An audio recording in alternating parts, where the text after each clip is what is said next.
Hello and welcome to A Star to Steer Her By, a Star Trek podcast. My name is Caitlin and with me today are... Jake. Chris. And Ames. And we're here today for episode 307! Ooh.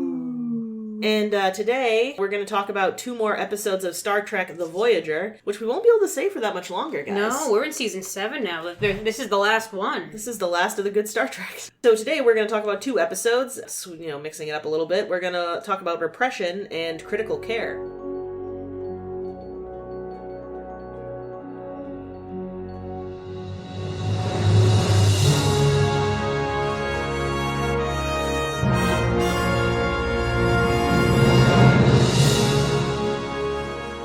In Repression... Oh, God. Okay.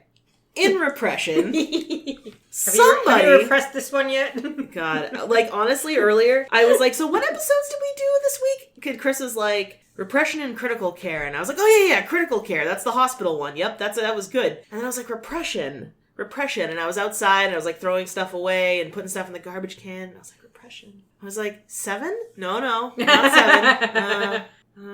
So, yeah. In Repression, someone is going around the Voyager, putting a whooping on the Marquis, former Marquis. It's Seska, isn't it? That fucking... Definitely Seska. Back from the dead, not death. Someone's attacking former Marquis, and Tuvok is like, I'm gonna get to the bottom of this. I swear I'm gonna find out who it is. I know, I have a hunch. I have un-Vulcan-like feelings about my knowledge about who this person is. And do you know why he has that knowledge, folks? It's because... That hunch? Well, that's... Booch. Oh, no. Oh, it's a whole shoulder hunch. A little young Frankenstein love from Chris. Wasn't it on the other side before? Didn't that used to be on the other side? Your hump. What hump? Let's just talk about Young Frankenstein. Let's quote Young Frankenstein for the rest of the episode. Walk this way. So, listen. I have a very small track, and I throw pennies on it myself. You gotta just let me try to just steamroll right through this. Flatten those pennies. Because I'm already forgetting what the fuck this episode's about. So let me just get through it. Alright, anyway, so it is in fact Tuvok who has been attacking people, and then he's forgetting it. Gasp. Poor Kay. Why? Because apparently, years and years and years ago, 7 years ago, when he went all deep state on the Marquis, some sick fuck who had been summarily removed from the Marquis after the fact was doing all kinds of brain experiments on people and fucking with their minds. And he fucked with Tuvok's mind. He fed him some Bajoran words that basically what is that? Manchurian Candidate did. Yeah, that's it. Thank you. And he was going around and he's forcibly mind melding with members of the crew. But why the hell would he do that? Well, he did that so that when he spoke those Bajoran words that were spoken to him, to the other people, they would go into brainwash mode also and take over the ship.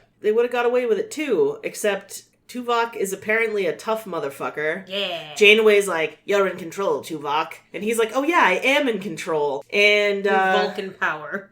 Control. And that's every power you can have, he's got it. And so he goes around and unfucks everybody that he fucked, including Chakotay, B'Elanna, a couple guys we'd never seen before, I think. Bunch we have. And that constant background Shell. guy. Constant background guy. Ayala? Ayala? Yeah. Was he Marquis? Yep. So I know we also saw Shell, which was exciting. Yes, we did. Shell. That was to great. see Shell again. So happy. And Tabor, who's a little dick. Oh, I think I liked Tabor. Was he the first one they found? Yeah. Knocked out in the front? I thought he was pretty. Yeah, we met him in Nothing Human. He was the one who was like, a Cardassian doctor? You know he's Mengele, right? Okay, I thought that might have been him, but That I was wasn't him. sure. But yeah, it turns out this Bajoran dude, yeah, he was all about keeping the Maquis going, I guess. And even if, the Maquis were no more, he wanted to continue to further their plans. Oh, weird guy. What a fucking weird guy. And the way that he got this, the way that he, activated Tuvok was he Witchcraft, evidently. You know how they used to put quote people used to be worried about satanic messages on records and you played them backwards or whatever. Well, he did that with like a letter from Tuvok's son, and of course Tuvok is a fascist and reads everybody else's mail but doesn't do any scans of his own, so he never saw that shit coming. That's some Odo behavior right there. For real, I was thinking that. I was like, wow.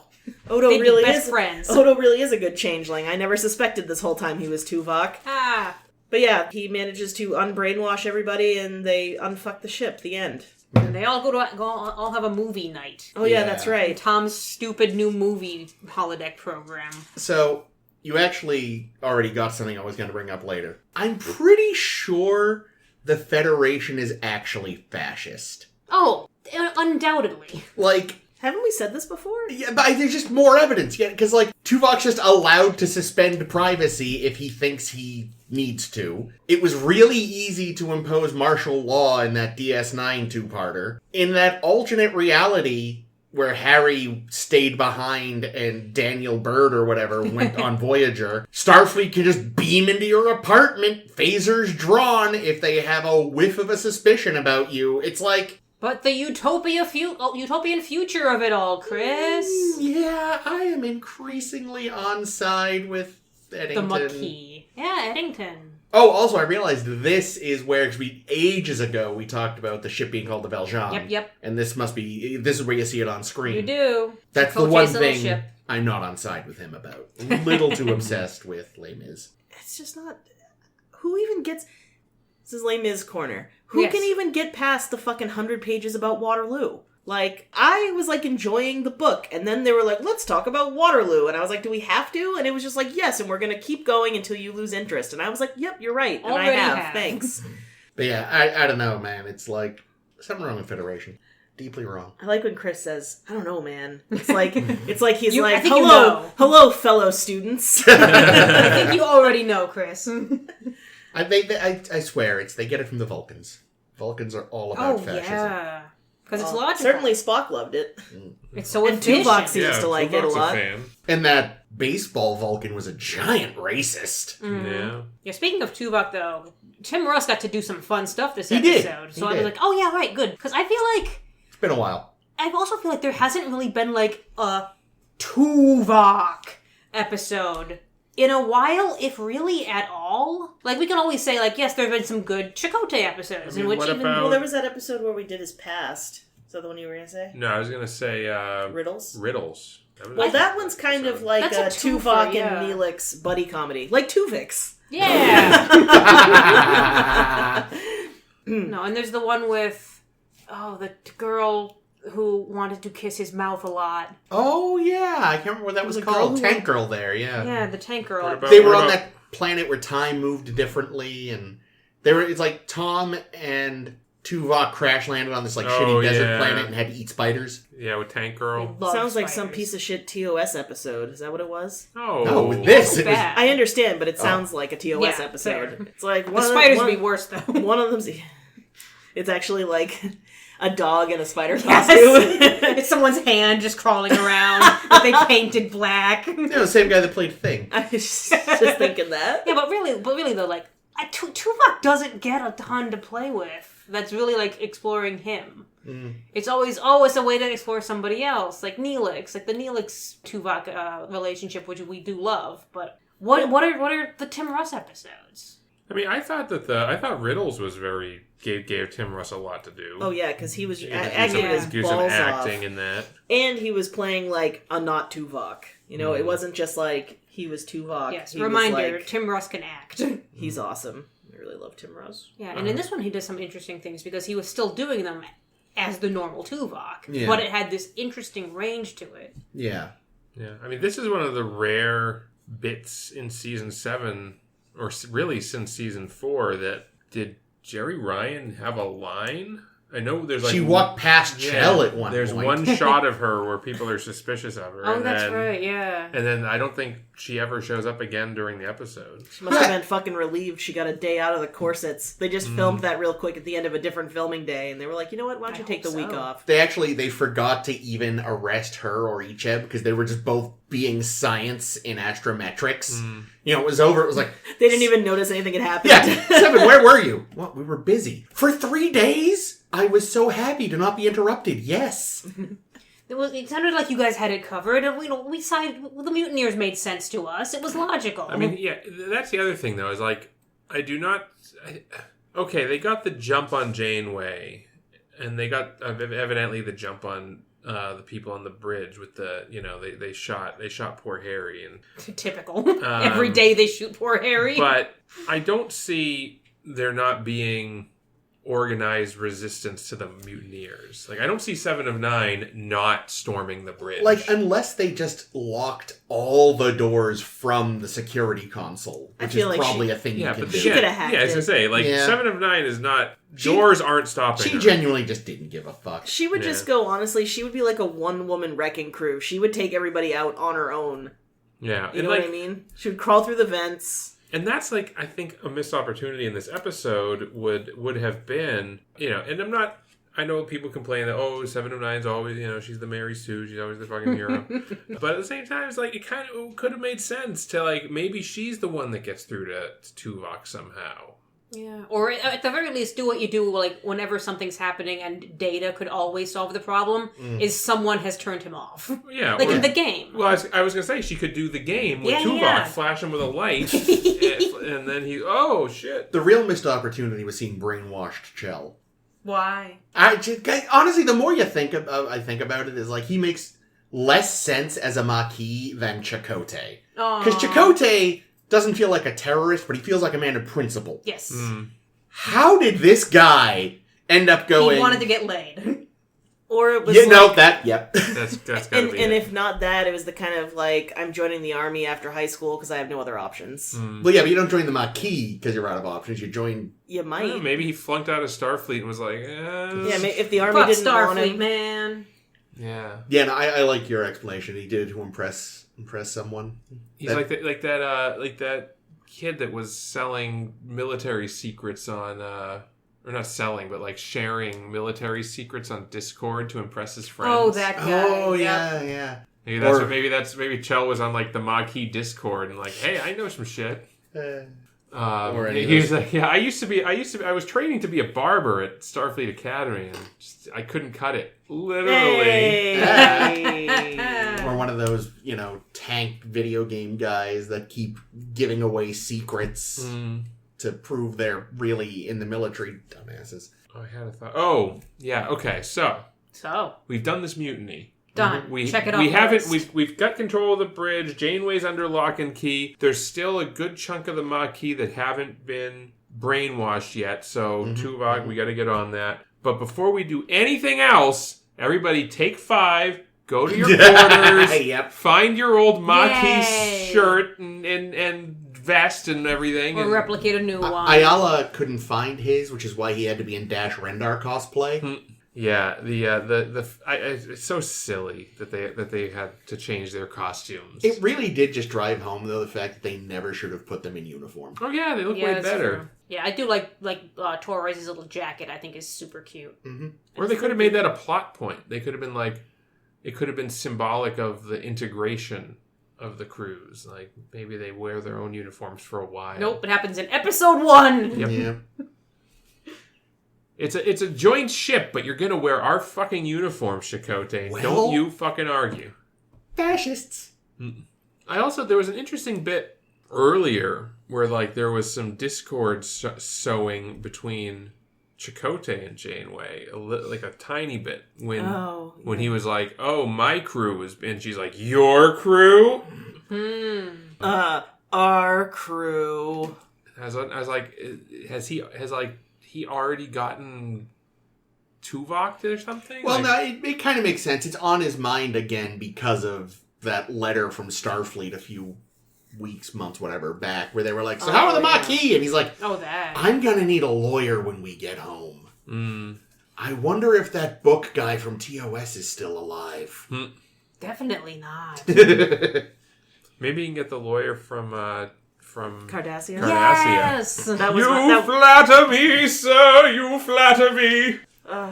I liked your theory, Caitlin, about the reason Tuvok snapped wasn't actually the mind control.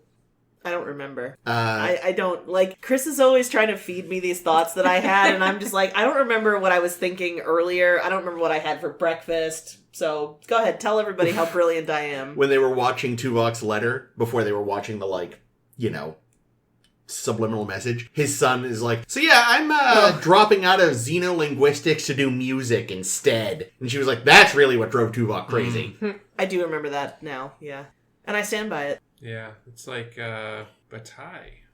Picard's Oh son. yeah, that Bataille. Not older Bataille. No, not young Bataille. That Bataille, but son Bataille. Wait, who's the other Bataille? Who he was named after. Yeah. Oh, right. Cayman's friend. Yeah. Or, like, Dax's loser brother, who's a shitty artist and won't just do the work for Oh, his Esri. family. Dax is right. Did I say Dax, or did I say... You said Dax, but I immediately thought Jadzia. Too many Batailles. I was gonna say, yeah. Dax's artist friend was a musician too. and Yeah, that's why. that didn't go well at all. Yeah, first I thought Jadzia, then I thought murderer, and then I was like, oh no, Esri's layabout brother, Yeah. who wasn't the killer. No, He he was. helped He kill. was okay. I couldn't Everyone remember. Everyone was the killer, especially It O'Brien. was the Orient Express. But getting back to this, there is a lot crammed in Tuvok's brain. Yeah. Like, because we already know that, at the beginning of the show, he must have already had the girl falling off a cliff disease. Mm-hmm. He now has all of Suitor's absolutely bonkers memories from his mind meld. Yeah. Having seen Event Horizon and all that shit. There was a time when he was possessed by the Komar, and it was like, this is just what's happening to Tuvok all the time. I just don't know. Imagine all these personalities would sit around in his head having tea parties. Mm-hmm. But then, the parasite died. Now, brainwash is gone. So it's starting to, more room for Tuvix. Picturing the scene where, Tuvok springs Janeway. This didn't actually happen in the episode, but they... Good. Springs Janeway. They storm the bridge, guns blasting, and, phasering everybody. They phaser Harry Kim again. And Janeway's like, good, Tuvok, you phasered brainwashed Harry. And Tuvok's like, he was brainwashed? Harry's like, oh, that's smart. So, couldn't he, in theory, brainwash anybody?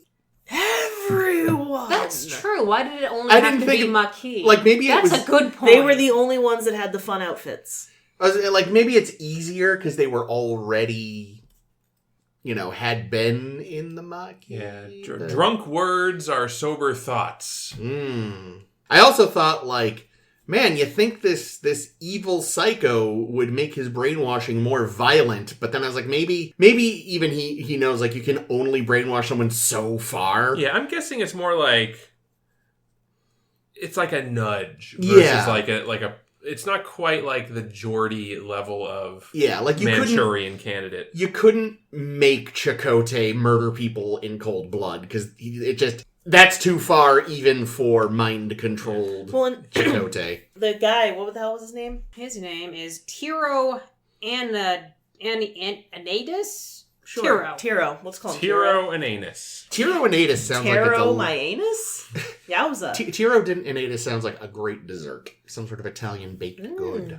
A lot of ricotta. Mm-hmm. He actually talks, though, about, how his mind is perfect for it because he's a Vulcan, because he's got all that shit right under the surface, so that's, yeah. Yeah. Well, and then also, I think, I don't think you're getting anybody, except for maybe Tuvok, to do anything that is too far outside of their character. Like Chakotay wouldn't have... if Chakotay was truly brainwashed, he wouldn't have given Tuvok the unloaded phaser, I think. I think he would have just... Batleth. Take this Batleth. Yeah. And... they weren't behaving terribly out of character, with the exception of B'Elanna, who doesn't give a fuck about Tom when she's brainwashed. Right. It was the funny... Tuvok didn't even get to her. She just saw them changing and was like, yes! Yeah, I get to wear the little jacket again! I'm wondering, like, there's like two of the Marquis crew that were like, fuck yeah, we're doing this. Yeah. Oh, yeah. That didn't need to be brainwashed, and like, and Janeway's taking notes. Janeway's like, Tuvok told me, Ayala, that he never brainwashed you. So what about that? Oh, I got it from Chell. Chell did me. Yeah, Vorked me. We saw another Vulcan in that mutiny scene, just hanging out. And considering back in, I think it was Counterpoint, they said, because it was like only all the telepaths have to go into hiding in the transporter buffer from the assholes that are racist against telepaths or whatever they do. Mm-hmm. And they said specifically, we have 2 Vulcans and a Betazoid. Yeah. And we know the 2 Vulcans they're referring to because we saw them were Tuvok and Vorik. And then we saw the back of the head of a Betazoid woman. Mm. And where did this random Vulcan lady come from? Unless she's Romulan. I was saying she's a Romulan. She's the child of Romulan defectors. Okay, that I kind of like. Although this is TNG era, she would have had the stupid fucking... But, I mean, she's a member of the Marquis, so I could just very easily see a Romulan joining the Marquis. Or that, yeah. They're scheming. I think that... See, I had a great thought while watching this. Congratulations. There's a thought of, like, so many missed opportunities in the Marquis.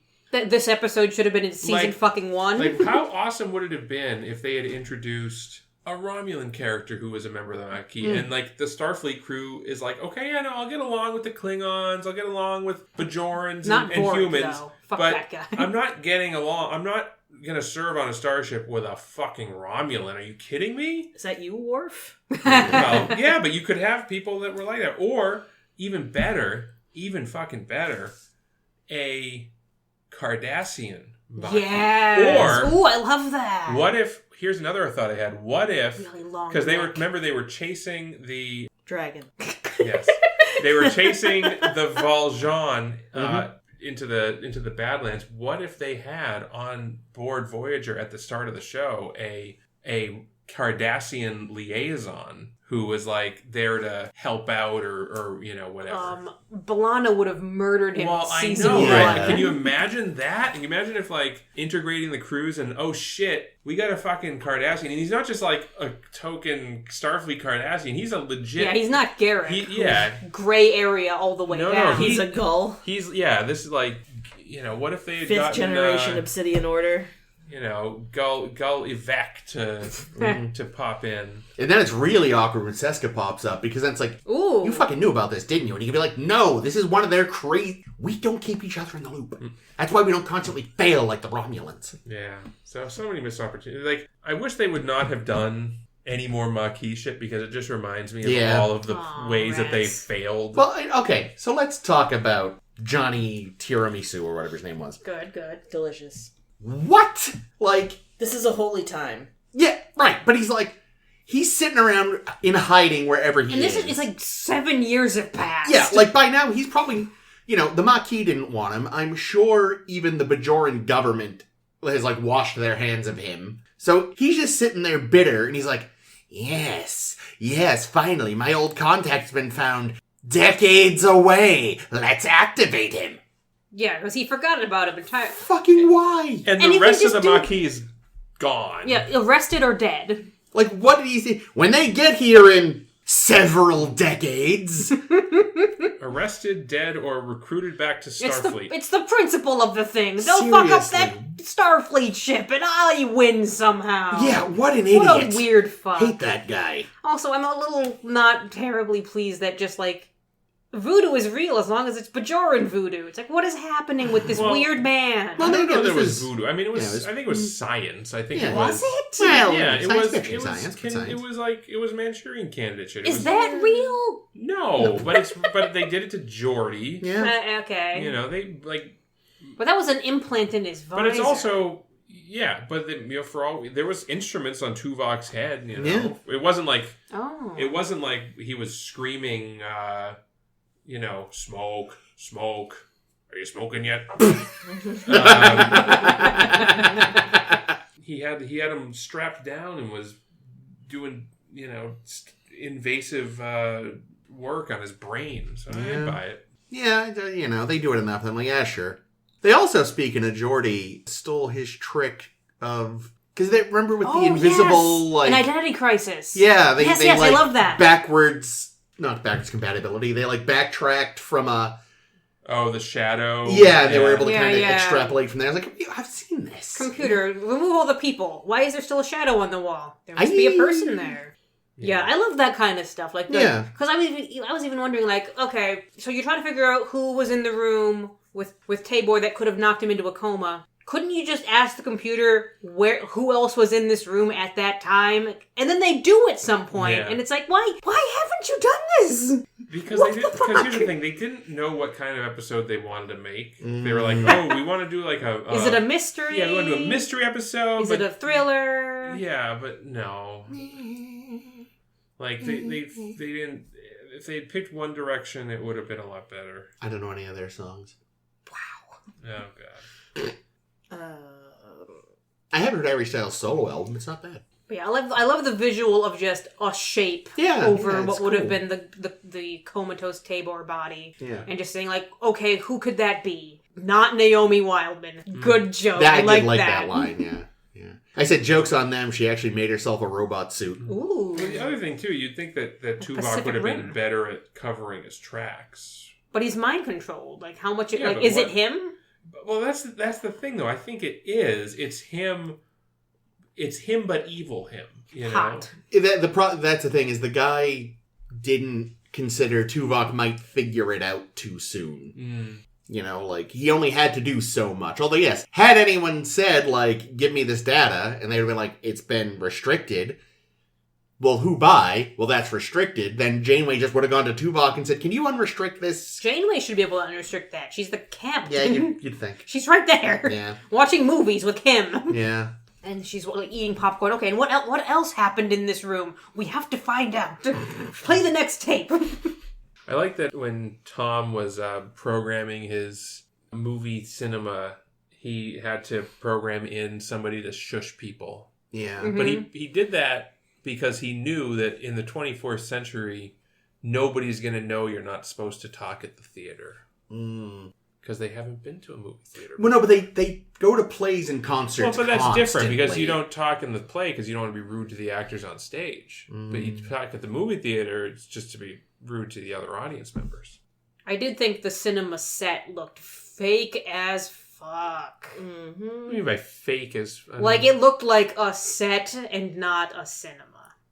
Why would... I think it looked like a 90s cinema. 90s? Wasn't it supposed to look like 20s or something? I know, but it looked like the type of movie theater that I can remember being in a lot. It didn't look fake to me. I don't know. Maybe it's because it looked really small. It looked like you could fit it in this room. I mean, I honestly, what, did it say, was it a set even? Or I wouldn't have been super surprised if it was just one of the screening rooms at Paramount. Yeah, that's what I wonder. There was very little on this episode, on either of these episodes on Memory Alpha. I do not know.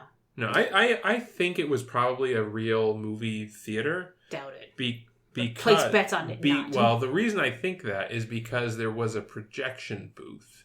And they added that in post. That feels like excessive construction for something that's only going to be seen briefly. It was a window that they shone light out of. Two windows. This is a 3D movie. Oh, it was a 3D movie. That was kind of funny. Yeah, I wonder if you put on red-blue 3D glasses and watched this episode, if Harry would punch you in the face. If the screen would have appeared in 3D. God, thank God they were in syndication. Because I feel like if they hadn't been, had they been tied to NBC or ABC or whatever, for sweeps, they would have been like, hey, could this episode be in 3D? Oh, well, they weren't, and this show wasn't, this was the first one that wasn't in syndication. Oh, right. This was UPN. Right, but they owned their own. They owned the network.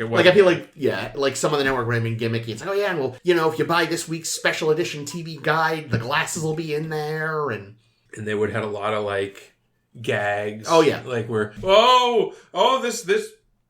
phaser rifle is coming towards you. Yeah, I mean, yeah, that scene that was shot, the guy's walking, instead of shooting from the side, they totally would have shot him from the front. Yep. Every time they do a flyby of the ship, it flies directly at the screen. Yeah. 7 of 9 just runs towards the screen a lot. Wouldn't it have made everything look weird, though, and blurry if it was that way?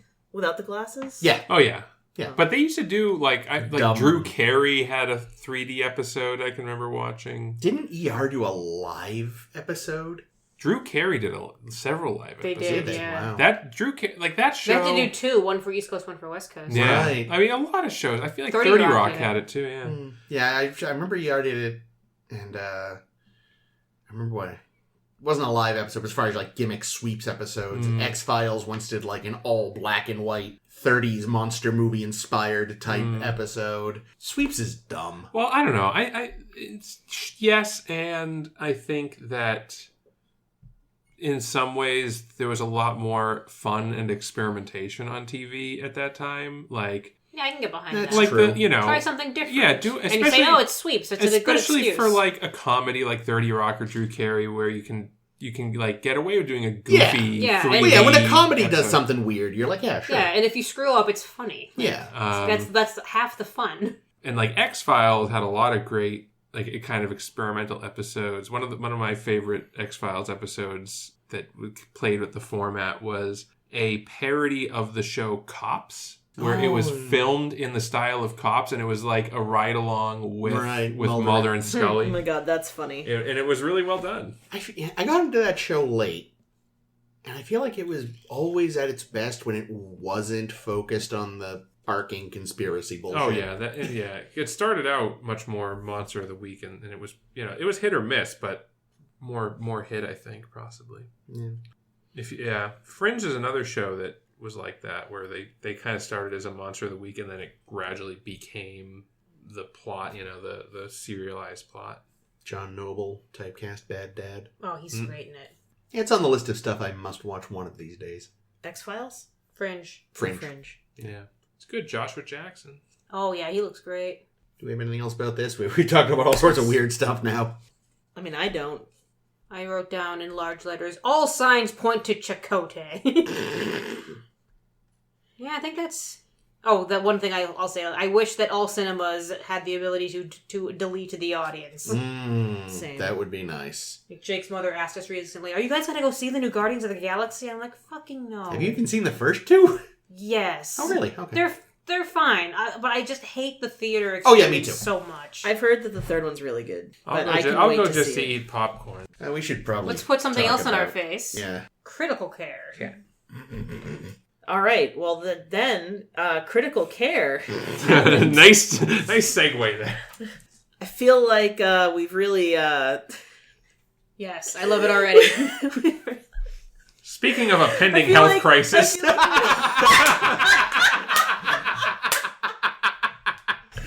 Oh, it's so much better.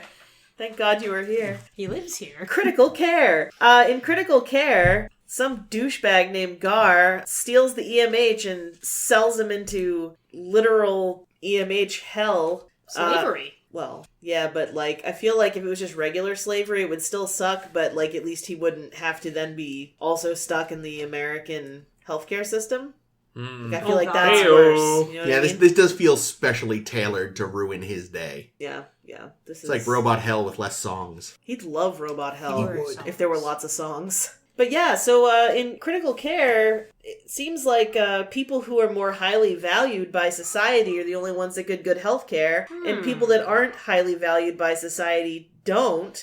And It reminds me of something. Yeah. Must be an episode of The Simpsons. Oh yeah, Simpsons did it. And the doctor is like, well, this is some bullshit. You have the good drugs right upstairs with all the rich, useless people. I mean, the blue That level one people. woman over and over again, I hated her so much. She was comatose the whole episode, and I wanted to strangle her. Like, oh, we want to make sure that her arteries don't break down. Like, okay, fuck. So, but the doctor learns pretty quickly how to manipulate the system and steal drugs for his actually sick patients, not just rich people who, think they need colonoscopies and who knows what else that they don't actually need. I don't know. Colonoscopies are real. I think you're thinking of Colonic irrigation? Yes. Thank you. That's what I meant. Which occasionally people need. Well, but I just mean like having a colonoscopy a month would be useless, but if you were rich and had a butt thing, maybe you'd do it. I don't know. You know that in like the 1900s there was What is this? it was like a snake oil type treatment for various ailments that literally involved blowing smoke up your butthole. How's where that comes from? And that is where the term I do feel like I've heard that from. before. Do you know now that women sit over hot steam for their hoo-has? So maybe 1,000 years from now, it'll be really blowing smoke up my vagina. Do they call it a steamed clam? Steamed hams. That's what I said. Keep with the summary. Oh yeah, now Chris wants me to not be interrupted. I don't know, I feel like I said it. That's it. He learns to manipulate the system, he's getting help, but then he gets caught. And in order to teach the head administrator a lesson, he injects him with some kind of death, and then that guy is not seen to be valuable enough to get the treatment. So he's like, maybe we should change some shit. What do you think, bud? And he's like, okay.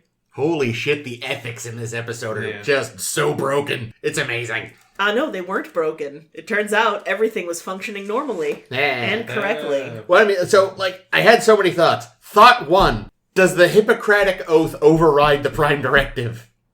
Ooh. No. Because, like... What about the Omega Directive? Well, the doctor's not... I don't think it does, and I think the doctor also, it might not necessarily be beholden to the Prime Directive. Well, no, I thought you were going to say the Hippocratic Oath. Because I was trying to think about Obviously not. I was trying to think of other examples, and I was thinking that time Bev...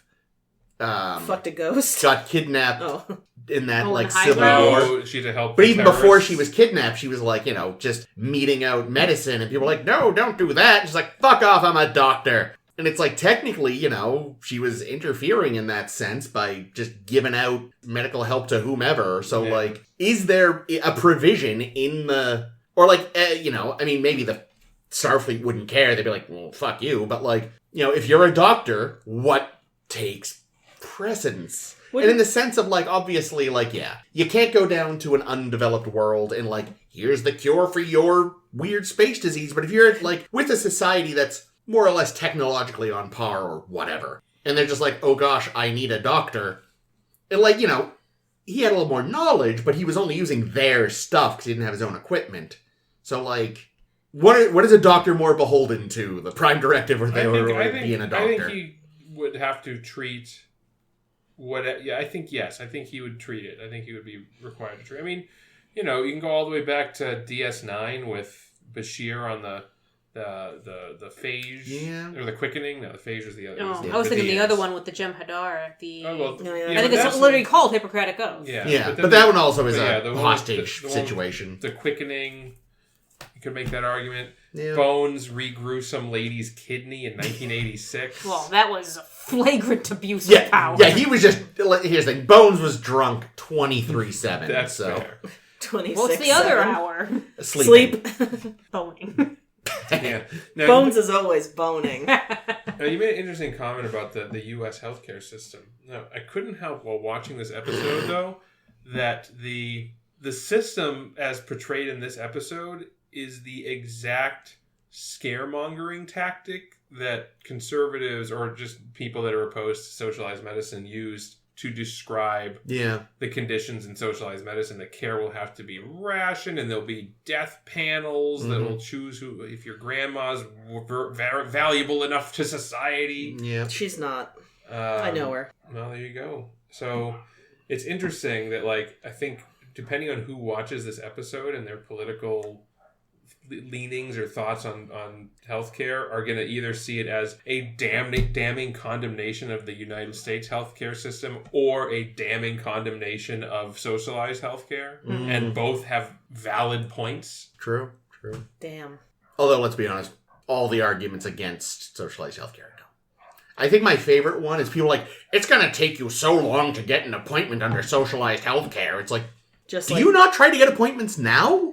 Yeah, I was gonna say, Like, try what? Try to get a No. physical. You'll wait 6 months. Yeah, but the people that don't want socialized medicine are the people who are like rich and probably have like Yeah, I physicians know. on retainer or some shit. So no, they've never had to wait for anything in their whole fucking lives. No, I know. But notable about this episode is that it didn't, or at least it wasn't presented as being capitalistic. No, a machine made the rules. Yeah, it was. They were like trying to like claw their way back from some kind of condition that had happened. Well, to it their was planet. a bureaucratic issue. Yeah. Not a money issue, and it was strictly based on people's value to society. Now, What a it's- mealy-mouthed episode. Yeah. Now that you've described it that way, it's actually really hedging its bets very strongly. What cowards? But I mean, I think at the end of the day, I think we can all agree that bureaucracy is garbage, and that's the real lesson. Bureaucrats can eat shit. True. And it reminded me also a lot of some of the stuff that you'd hear during the pandemic with like triage.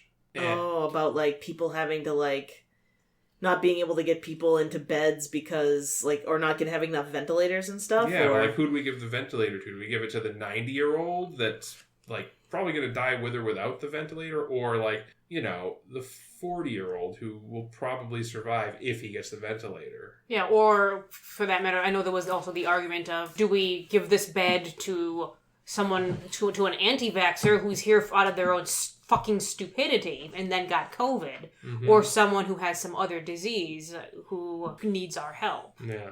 So it's really, I mean, I think this episode has a lot of interesting things to say.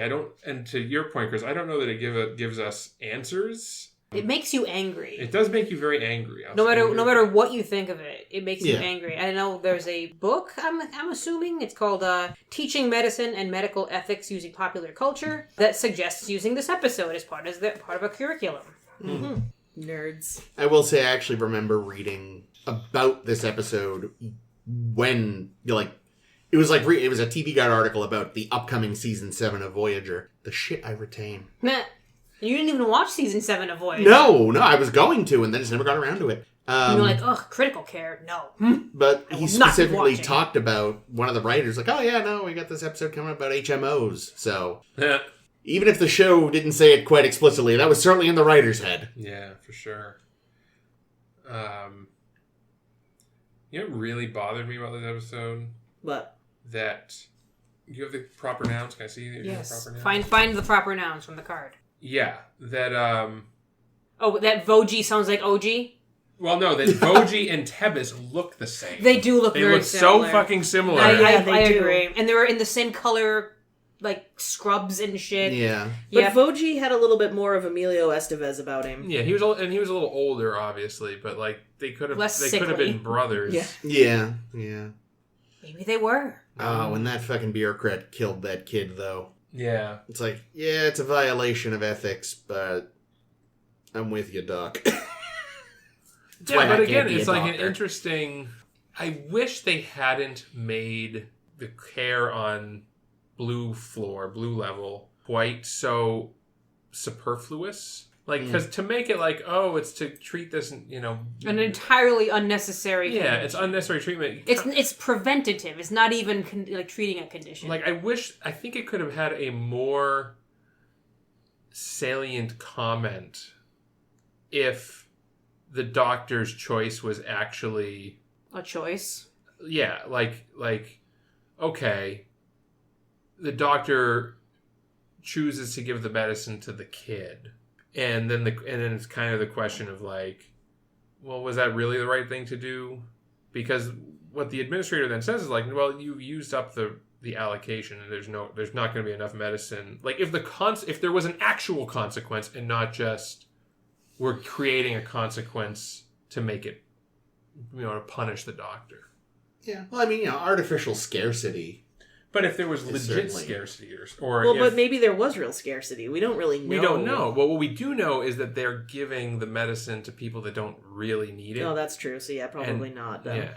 Yeah, it would be like if you went to like the dentist and you got all the fluoride for like your teeth, and meanwhile all the people who actually need fluoride for some other thing that's actually killing them don't get fluoride. Yeah. I love fluoride. It tastes so good. Makes your teeth sticky for a day. And like everything about the situation infuriated me in a good way, in the way that's an effective episode. Yeah, exactly. In the way that it should be. I feel like if this episode doesn't upset you, you're not paying attention. You're not paying attention, or if you're not already, maybe see someone. Well, and then like to the the phase 2. So if you weren't already enraged about the medicine rationing and the killing of people because of social status. So they assassinated Tebis? No, they just withheld other medicine from him. You're saying killed Tebis like they I think they noticed did. something happened. I kind of think they did kill him. Smothered him out. I think they did in the sense that they said, well, you've used all of his medicine ration for the week, so he's not going to get. He wasn't going to die overnight like that. No. It seemed like it was overnight. I think they. I don't know if they helped it. I think they murdered him. Unless more time was passing than we were aware of, which I couldn't. I also said couldn't it was tell only the 10 time. days. Okay. In the end. No, they murdered him. I like that theory better, though. Yeah. But yeah, the punishment for the doctor is, we're gonna now time you, and then like arbitrarily beam you to different spots in the room, and then only give you some fixed amount of time to treat. Now, the could patient. he just refuse to treat them? Because those people don't actually need treatment, so it's not like he's breaking the oath. I think in that case, he would have just been shut down. Or, Oh, fair. I think That's I true. think that was the threat. I didn't understand. Take them all out with you. I think there's a minor issue with the technology in that they were able to hook up the mobile emitter to their computers, even though it's 27th century tech. Well, not just that. They were also able to transfer his program around that room while he was wearing his mobile emitter. Yep. So unless they were like beaming him, which I guess they could have been. Why not? No one else gets beamed. Right, which is why I would think like, maybe they just installed hollow emitters in this ward. But they couldn't have, because they didn't even have like basic treatment stuff that he was looking for from like Voyager. So why would they have that technology? Maybe they're advanced in holography, but not in anything else. Or maybe they bought shit from traders. Well, the thing is, even if they had installed projectors out in one thing, but the emitter was always on his arm. Yeah, exactly. It moved with him. No sense. So they fucked fucked that up. Yeah, Jenks. Because no one else beams. Because I even know, like, they say, "Hey, what's his name? Not OG, Voji. Voji, come upstairs." No, come upstairs. He has to run up 37 flights of stairs or whatever. He's like, "Okay, I'm here now. What do you want? Take my mobile in there and bring it downstairs for me." God damn it, Doctor! Couldn't you just beam down? Oh God! When he first went up there, I was like, "Wait, what the fuck is this?" He just kind of always assumed the whole hospital was like his floor. Yeah, and the other blue level doctor was interesting to me because he's set up like a prick. Oh, Dysek. I liked him. Yeah, but like, and in the end, he embraced the chaos, and I liked exactly. it. In the end, he's like, "Yeah, this is kind of a fucked up system. So yeah, I'm gonna leverage it." Yep. Which I appreciate. How much of that is self-serving and how much is that him doing the right thing? Oh, I don't know. I mean, 50-50. Yeah, I'd say it's 50-50. I don't get the sense that this society has a Hippocratic oath. I think this society has a follow what the computer tells you to do. Yeah, they have already taken all of Tebis' organs. Well, this society, Poor Tebis. While he was alive. Basically had this problem, and we're like, rather than solve it ourselves, we're going to hire outside contractors. Mm-hmm. So they are spineless. Yeah, this species is known for being great bureaucrats. Weird. Mm-hmm. And apparently, other species just hire them to show up and bureaucrat all around the place. I can't wait till them and the Ferengi meet. Oh my. Ferengi will win. It's like the think tank, except horrible. Yeah, they've probably done more harm overall than the think tank. I don't want to switch over if we're done for a moment. We may come back. We probably will. We have no plan. To all the stuff going on the Voyager, because they're trying to figure out, they're following like the breadcrumb trail, and we meet lots of fun aliens in great makeup, and fucking Jerry from Parks and Rec in the role he was born to play. Is that who that was? Yes, it's amazing. Okay. It's the perfect casting. He was vaguely familiar. That explains why. Who was it? From what? Parks and Rec? Yeah. The guy plays Jerry or Gary or Larry on Parks and Rec. I really have to watch that show. Have you not watched that show? I think seen- you'd like it. I've seen I think I random would too. episodes. Because I like what I've Here's seen. the Skip the thing, first season or two. You don't No, have to see, I don't skip do it. that. I You don't have can't to do skip that. it, but you Fast do. The first season, I think it's shorter, but it's also kind of a slog. Here's the thing. We survived TAS. Yeah. We can survive the first couple seasons of Just anything. hold it out. I mean, if you get past, the thing is, I hate telling people like, oh, if you can get to 3 seasons, then you're good. But like, it's kind of true. If you can get to Adam Scott, you're fine. There's Adam Scott waiting for you at the end of the tunnel, and it's like, fucking yes. Yeah. And he was in Star Trek. Yes, he played Wyatt. Not Wyatt. Did you notice, Might have been though? Wyatt. Wyatt was his character on. Well, I Parks don't and remember Rec. his character. Oh, fuck my life. I He don't was just remember. an unnamed helmsman. Yeah, I don't think they give him a He's- name. He's named on on Memory Alpha? timelines. Oh, okay. timelines? Oh, I say because he's just a person that maybe died on the Defiant. At the No, ba- he's fine. Battle Everything's of Earth. fine. Did you notice what his wife was credited as? Whose wife? Jerry's. No. Adulteress. Yes. In the closing credits, just adulteress. Oh, I liked her, and she had such a thing for Gar, and I had such a thing for Gar. Damn it. No, I think his makeup was Yeah, Gar excellent. was cool. Oh, his makeup was great, but He looked like a mongoose. like It was sometimes neat. you look at these aliens, yeah, I'd fuck that. I would not fuck him. Well, the thing is, he had like a really wide mouth, which bothered me. Yeah, like some kind of I rodent. don't think that would bother me. Oh my! Love I it. hadn't even Love thought it. that way. I wasn't even thinking about the pros and cons, but then you say that, and I'm suddenly on board. Yeah, I felt like this was kind of like revisiting tracking down the con men from Live Fast and Prosper. Mhm. But I'm okay with that. Yeah. It's fine. Do it again. Why not? It's fun. Yeah. And then they finally capture Gar, and we suddenly, out of nowhere, we have a Tuvok Neelix team up, which is Again, always ethically great. dubious so as good. fuck. This Yeah. whole scene, he's like, I'm going to threaten you with a mind meld. I'm going to poison you. Yay! It wasn't a real poisoning. It was Was it? gastrointestinal distress. Wasn't it though? And I love that he's like, I mean, Mr. yeah, Neelix, but did you just whatever. poison him? You were threatening him with a mind meld. You win this round. And in last episode, we saw what your mind melds do. Yeah, like, Ugh. no one is in the right in this episode except Yeah. EMH. He mind melds with Gar, and then Gar says the Bajoran Yeah. line. No. And then, I was like, oh, wrong tape. Wrong program. My bad. Like that robot in like Defunct Robot Island that can only respond with the tapes. Oh, Futurama, Oh, yes. yeah. What? What? Yeah, I like this episode. Well, we also have so Gar left them with a fake EMH. And I was thinking it was almost a wasted opportunity back when EMH was off doing Adventure with Andy Dick. And Tom and Harry They made the Oh. shitty EMH. built themselves a puppet EMH that sucked. And I was wondering, like, is it that one? Is that the one he brought up? Apparently, it's a training Yeah, program. this is one of his training Ah, programs. it should have been that, and I would have laughed. That would have been good. I hadn't even thought of that. How Now hard could it seconds. be to train to code an EMH? Nausicaans would love hockey. Mm-hmm. Klingons probably would too. Oh, Klingons would fucking love hockey and rugby. I don't know how much they would like ice. True. Their whole world is basically lava. Well, Wait, who are we talking about? Klingons. Klingons. Yeah. Okay. And actually, yeah, so what was it? They specifically referenced Klingons not liking the cold in that one Voyager. Yes, you're right. Whatever.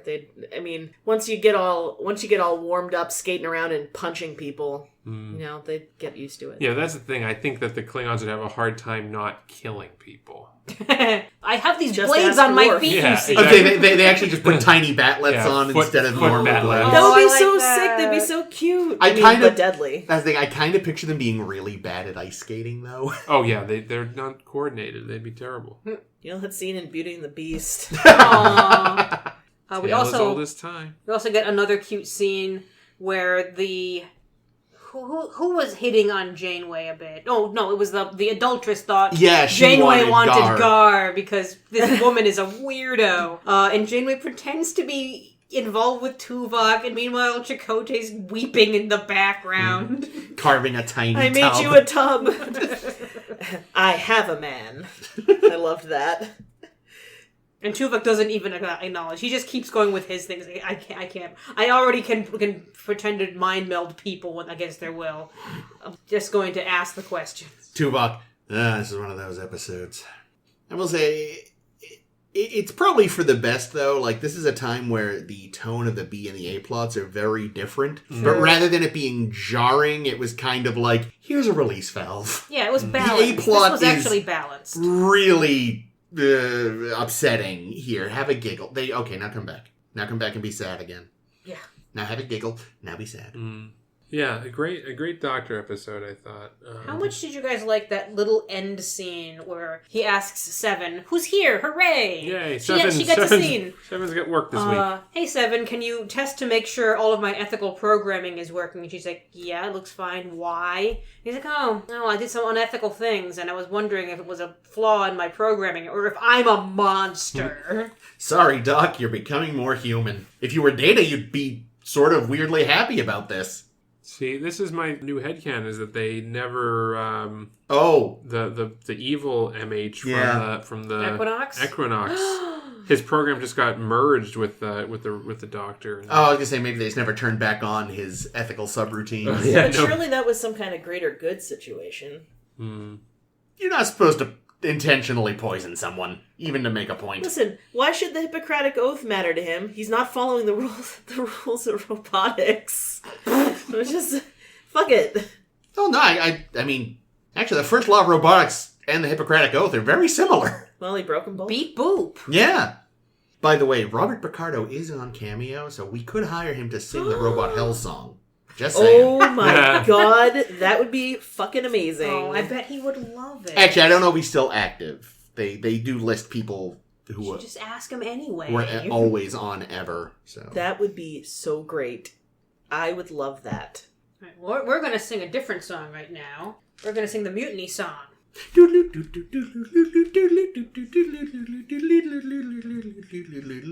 Up yours, Captain.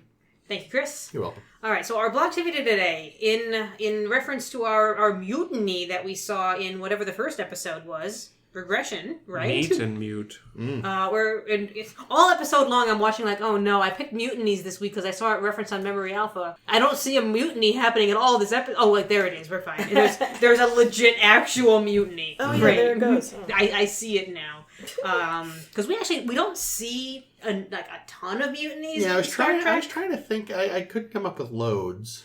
Yeah.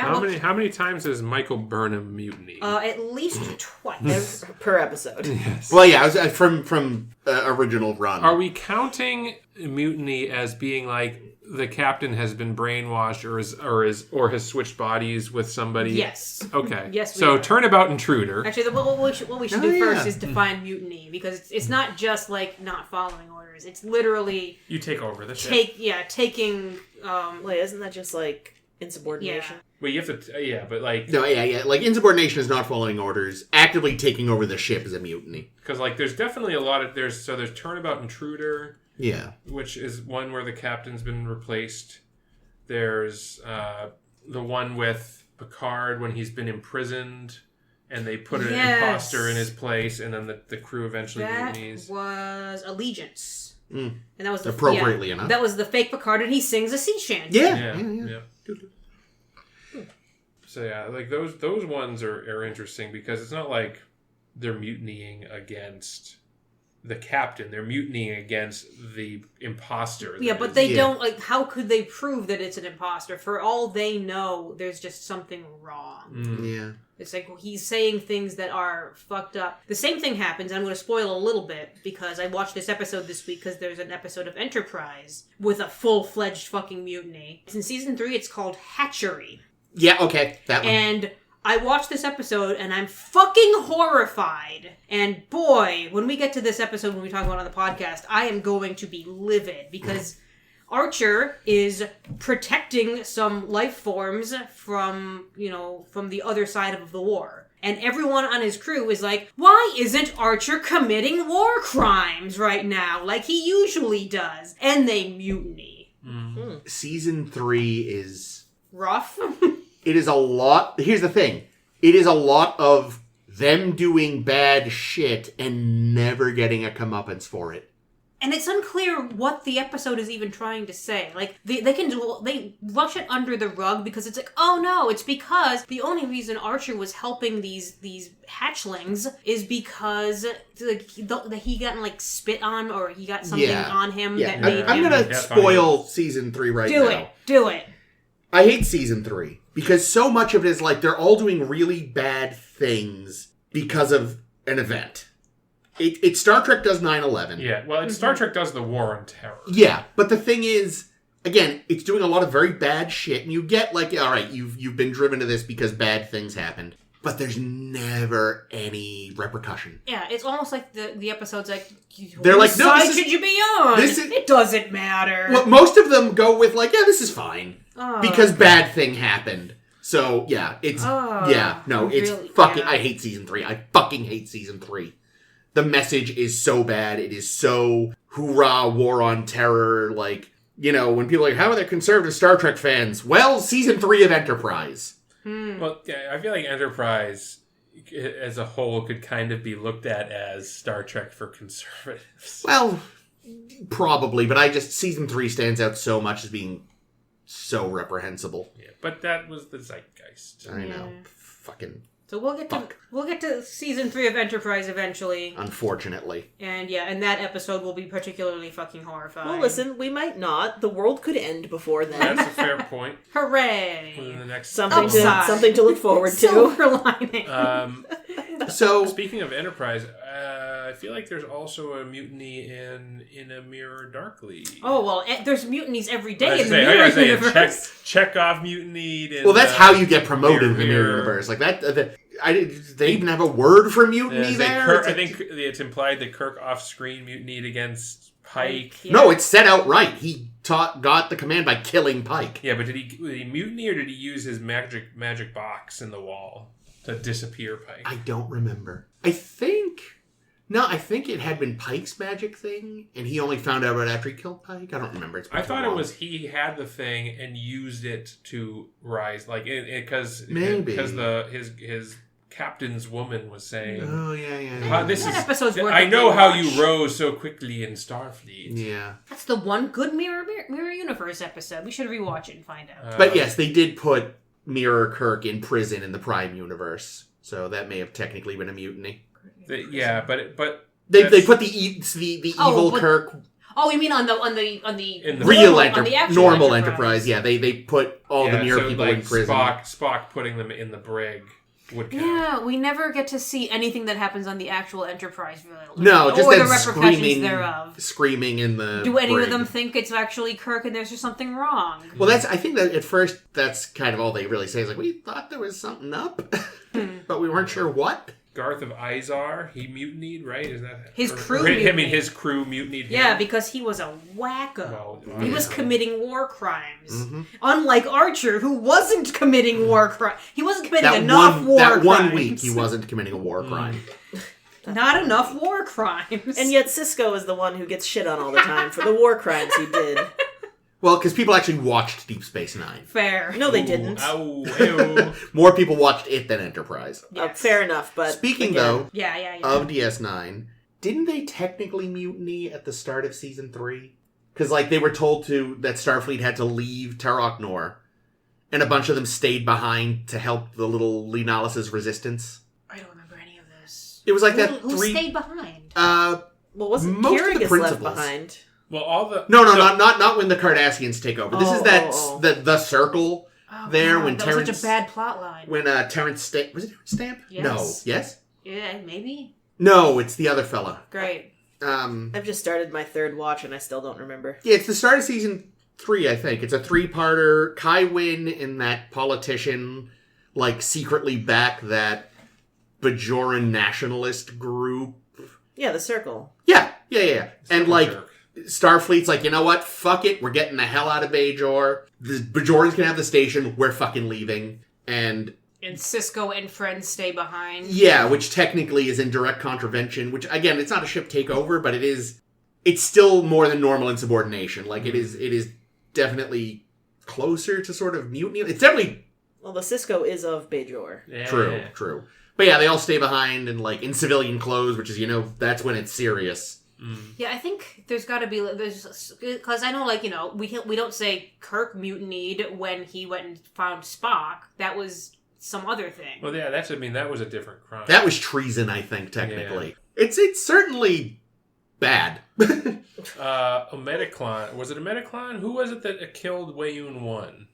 We never met Wayun 1. Or the first Wayun that we meet. 4? Was that Wayun 4? Is that the first one? Or 3. Garanagar?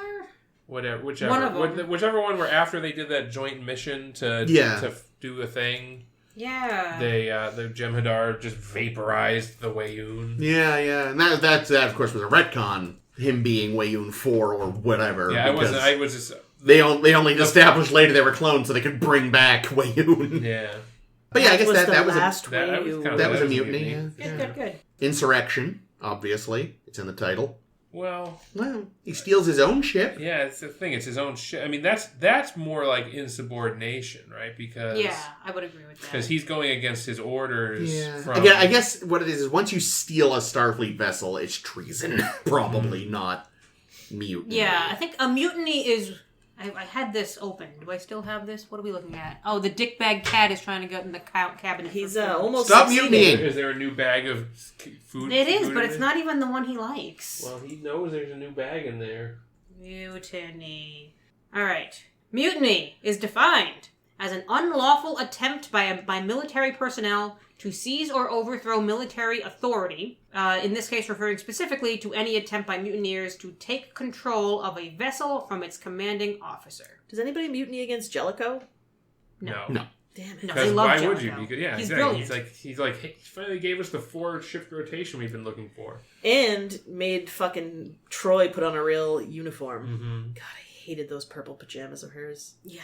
Yeah, and certainly, so Hero. I looked it up. Hero Jellicoe. Kirk is not specifically brought up on charges of mutiny at the end of Star Trek IV. Theft of Federation property, yes, but not mutiny.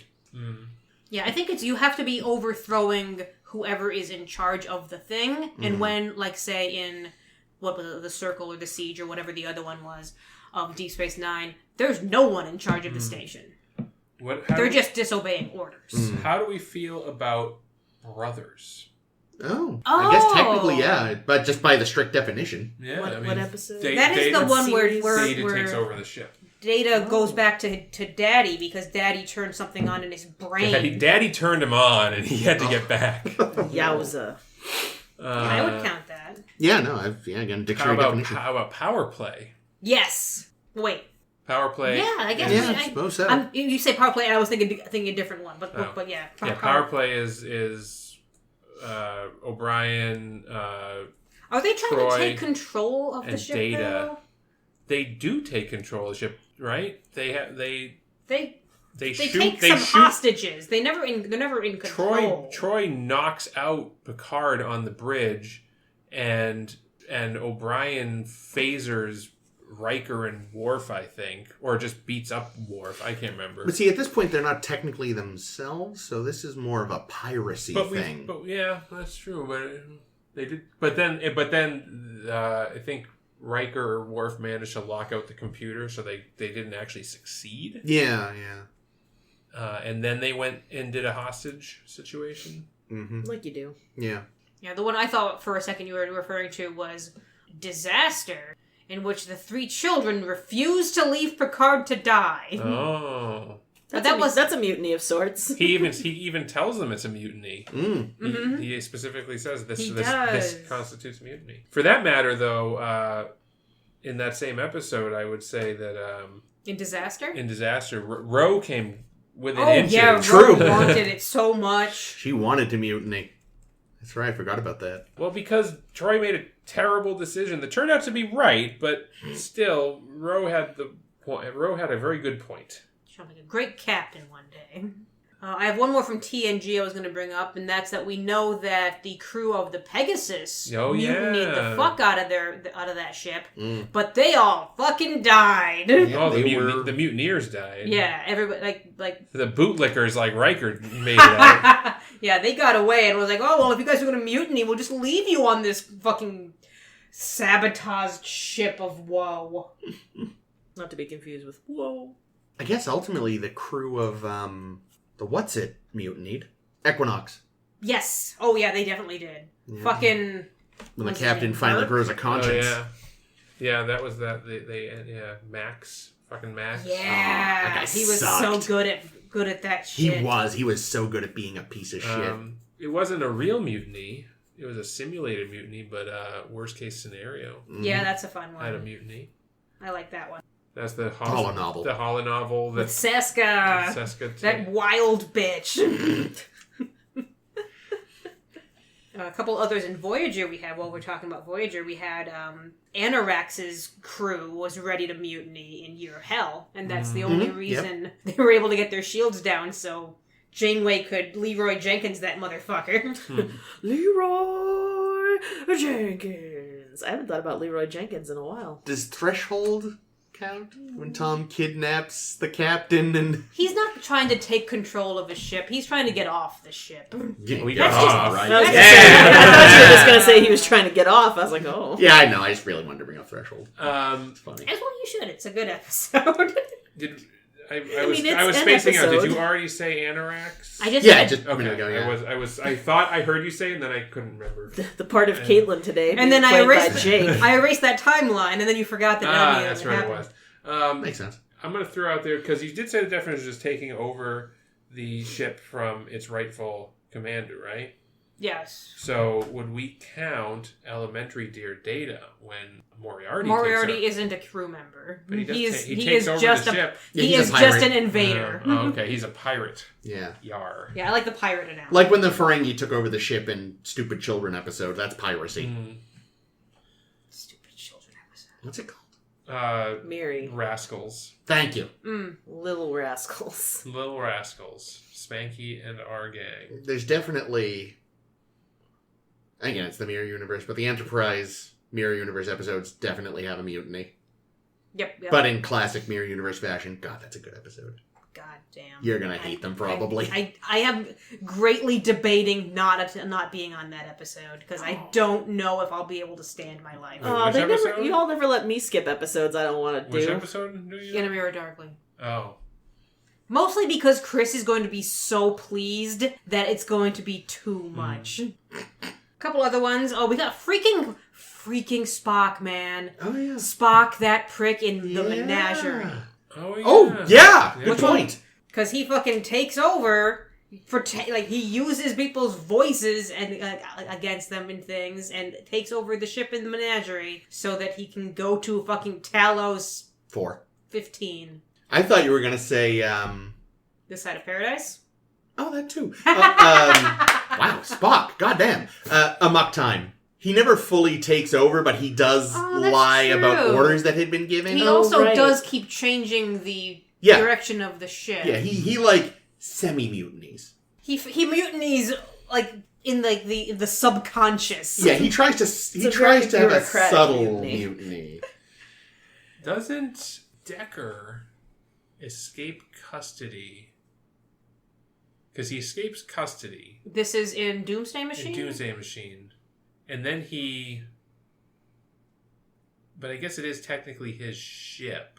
Yeah, he does have authority being a Commodore. But he But was under Spock- but he was under arrest for being crazy. But That's not a. I feel like that's not really a mutiny. That's an actual like medical reason. do they Yeah. mutiny against Decker, though, at some point? Because I they think- realize he's kind of kooky? Well, no, because he had already left the Constellation at that time and was... Oh, yes. I mean, when he's in charge of the Enterprise, though, do they... Spock relieves him of command, I think. But that's based on a medical thing. But which that's is based on a there's medical thing. And yeah, it's then not a and then mutiny, that's- he attacks the guard Right, and right. steals a shuttle. Like you do. Yeah. As everyone does. They've never locked the shuttle bays. Mm-hmm. Ever. It's like that guy in Jurassic Park, clever girl. How many times do I have to tell them to put locks on the doors? Clever Decker. Escalator again. What is this from? You say this all the time. Mall Do I? rats. Oh, yes. Oh Morris. wow, really? Yeah. Here's a debatable one that I'm not sure I'd count Uhura in the Lorelei signal. Because all the men were technically Stupid? incapacitated. She takes over the ship. I say it counts. But there might again. I think it's a chain of command. There's thing. Yeah, but I feel like there's justifiable mutinies. Well, like I said, there's kind of like there's that. It's like with Decker though. There's kind of there are medical allowances within the regulations. You can go like, I'm in charge because I'm the only fit person. Mm. Yeah, I think they use that in the deadly years. Like, I wouldn't count the deadly years as anyone mutinying. Of course, that was also because the admiral or commodore or something was around being a dick. Mm. I forget. Final Frontier. Remind me. Everybody that's brainwashed by Cybok. And a lot of them are crew. Oh, yeah. Yeah, Pirates hired mutineers in a way, sort of. They should have changed their civilian clothes. Sulu could have gotten back in that funky... That cape? Leather cape of his. Chekhov could have been in his fucking little Dutch boy outfit. Ooh! Oh, Put poor Walter in that, Walter by the way. did. I was going to say Walter did, yeah. He showed up that day to work that day, like, yeah, go with that. He's like, what? This is just what I was wearing? Okay. And it's different continuity, but doesn't Kirk attempt to mutiny in Star Trek 2009? Apparently. And then he gets. That's why they get thrown on a planet. Yeah, he gets exiled to a planet where Spock is. Oh yeah. He tries to. Yeah. And then I think. Well, but then he gets Spock to step down. Yeah. By admitting that he is emotionally compromised. Yeah. I haven't seen it since I saw it in theaters because it's fucking trash. But Into Darkness. Yeah, I think doesn't he get Scotty to mutiny or something? I don't remember. It wasn't on my list, but the 2009 one yeah, was. definitely. And I was just like, all right, I'll write it down, but I do not remember. So, I forgot about that part. Kirk tried to take over the ship from Spock, and then Spock, to punish him, ejected him. Is a crazy fascist. That tracks.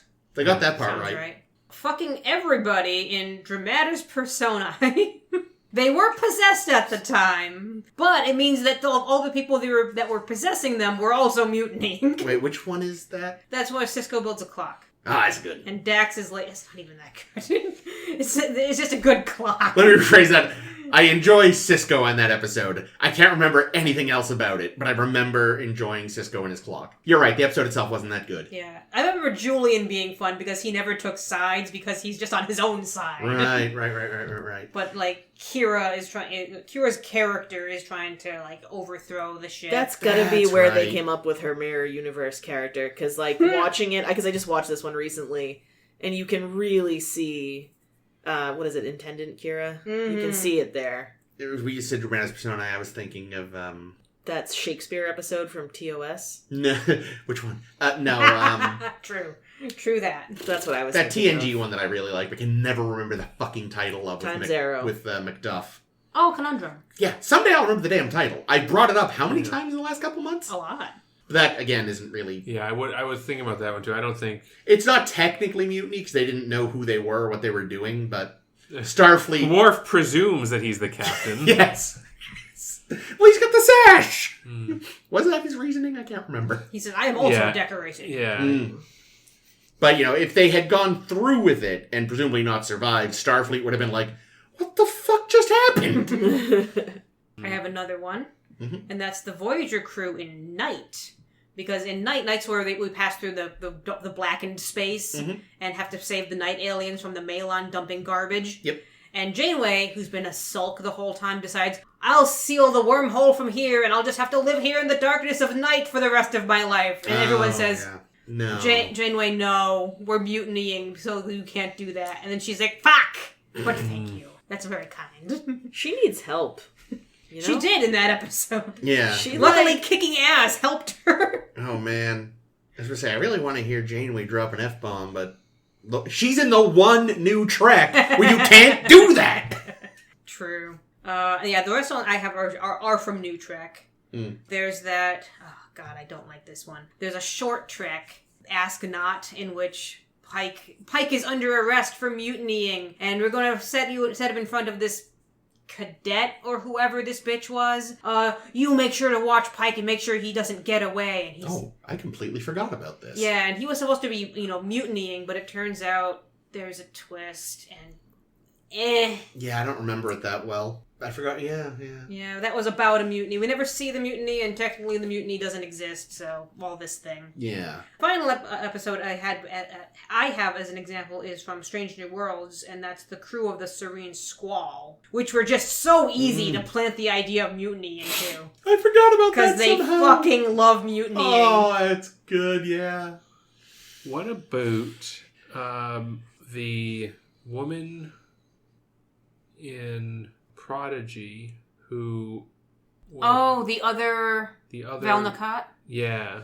But she's not Starfleet. No. She's just pretending. She's like fucking Lieutenant Rizzo, not actually Starfleet. Yeah, fair. Commodore O. Definitely a mutineer. Nope, she's just Romulan. Tom Riker. Oh, yeah, he stole the Defiant. Yeah, but Or tried to? But he still Starfleet at that time? I don't know. I don't think he could. No, he was Marquis, wasn't But was he like secretly? I mean, I guess he was masquerading as Will Riker in that episode. Well, but also as soon as you're Marquis, I feel like you're not. Yeah, at that point Starfleet anymore. Yeah, you're. Yeah, that, like Eddington. We wouldn't say Eddington mutinied. We say Eddington defected. Yeah, Eddington revealed his true and probably agreeable colors. Pretty colors.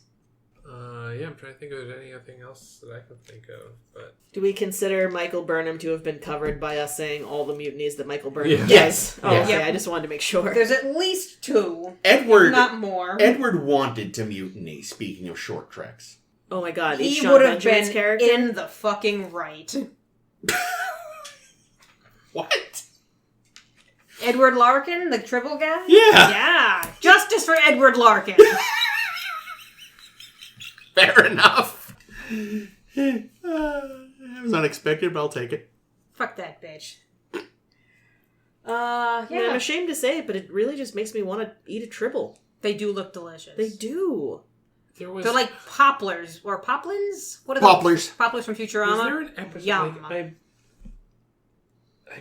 I'm remembering an episode where they were like in a standoff, and I don't remember which series it was or Were there what. duplicates involved? No, they were in a standoff with another species, and they get the second officer. They convince the second officer to mutiny. You know what I'm talking about? Is it the Jem'Hadar? No. Okay, hang on. It's either it might be Romulans. It's still or- coming to me. Or love it. Ferengi. Ames is like calculating. Wait, that is familiar. Is it Is in it the the battle? battle? It's in the battle. They convince the second officer on the Ferengi ship to Oh wow! mutiny against. That's Damon, right. And they have a Damon little Bach. second in command party, and Riker and the second are like Yep. eating cake or something. Yep. Wow. Oh, good one, Well Jake. done. Actually, there might be another Ferengi mutiny Oh my god, they're so good at it. that we will see in the future. Oh, I will leave it there. in the future. Yeah. Maybe. Certainly someone tries to get a Ferengi to mutiny. I don't know if he actually does, though. I can't remember. It's been too long. Oh, well, I'm about to mutiny just to get us the hell out of here because we've been talking for a while. Mm-hmm. I have a chocolate-covered strawberry in the fridge with my name on it. Ooh. No, it has sprinkles on it, but it might as well be my name. Oh, you can rearrange them into your My name is Sprinkles, so this has been Sprinkles. This has been Jimmy's. This has been Steamed Clam. And this has been Funfetti. Awesome. So yeah, we're getting the hell out of here. Obviously, all of this stuff is going to be up on our Tumblr. Make sure you're following the Tumblr. The Tumblr has a lot of fun stuff on it. You can get there at SSHP podcast. Exactly. Go there. No, don't go there. You can go to sshbpodcast.com, or you can click the link at the bottom of this episode, or you can find it on the Facebook, or search the Tumblr. You can find it. You can also find this podcast all over the fucking place.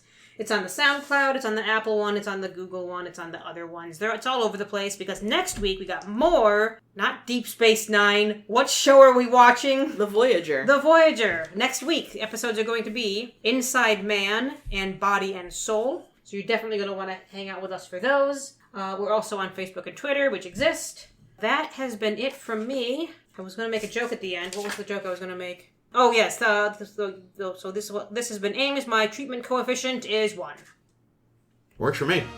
Well done.